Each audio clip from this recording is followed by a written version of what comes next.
I'd now like to read my favorite headline on the IMDb user reviews for this movie. It's like Hitler was behind the camera. Hot in, so hot in here. Hot in, so hot in here. Noah was directed by Darren Aronofsky, stars Russell Crowe, Jennifer Connelly, and Emma Watson.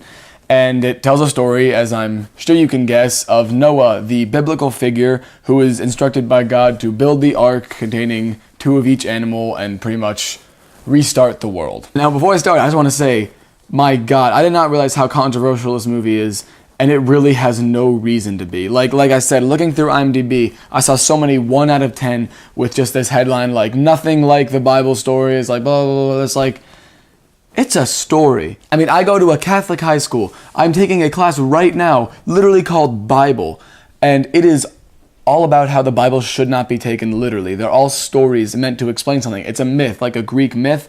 I'm not saying anything. I'm not a religious person, even though I go to Catholic school, and I was not even close to offended by this movie. I am very well informed about Catholic things. I don't see how people are getting mad about this movie. If I were to put one reason, it's that they don't make it all black and white. They don't make Noah very likable. In fact, he's not very likable. He makes some very tough decisions. He's not a likable guy at all. He's a dark figure, and I actually liked that choice. I thought it was a very good choice.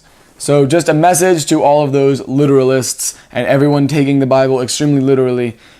Just watch the movie, enjoy it for the adaptation that it is. It's a different way of telling the story that is meant to entertain, not necessarily to inform. Now, onto my opinion, I enjoyed this movie. I like Darren Aronofsky as a director and as a writer, which he did both on this movie, and I think he did a very good job. Russell Crowe always gives astounding performances, and this is one of them. He was very, very good because, like I said, he's not playing this very, very good most holy man in the world, Noah. He's a very dark character, and he has to make a lot of tough decisions, and I really like the way he handled it. Jennifer Connelly as Noah's wife was also very good. Pretty much every character that's not Noah in this movie has to be more innocent and more good, and she did have to show, like, her kind of fear of Noah and how she didn't agree with a lot of the stuff that he was doing. Emma Watson gave probably the second best performance of this movie after Russell Crowe. She was actually very, very good. This is probably her best performance that I've seen of her. She really did have to do a lot more than I expected from her. I didn't think she was going to be that major of a character, but I think she did a very good job. Logan Lerman as Ham, Noah's son, was also very good. The performances in this movie were awesome. If I were to point out one flaw, it's that at points it does drag. It's about 2 hours and 15 minutes, I think, and that's a little bit too long. All of the scenes are necessary, but they all could have been a little bit shorter. My lights keep flickering. The special effects, at points it looked very good, like with the actual flood itself, it looked awesome. But then there were other points that it didn't look it was very on and off. Like some of it was like, wow, this is really cool. Some of it was like, that's clearly fake. So it was a little bit inconsistent on that level.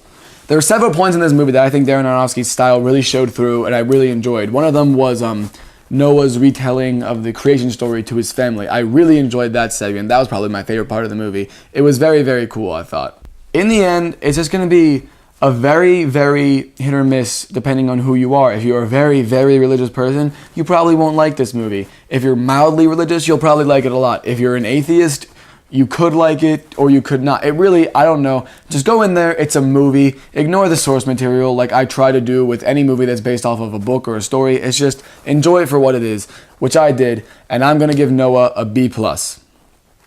So just try to ignore the controversy, formulate your own opinion. Thanks for watching, and I'll see you next time.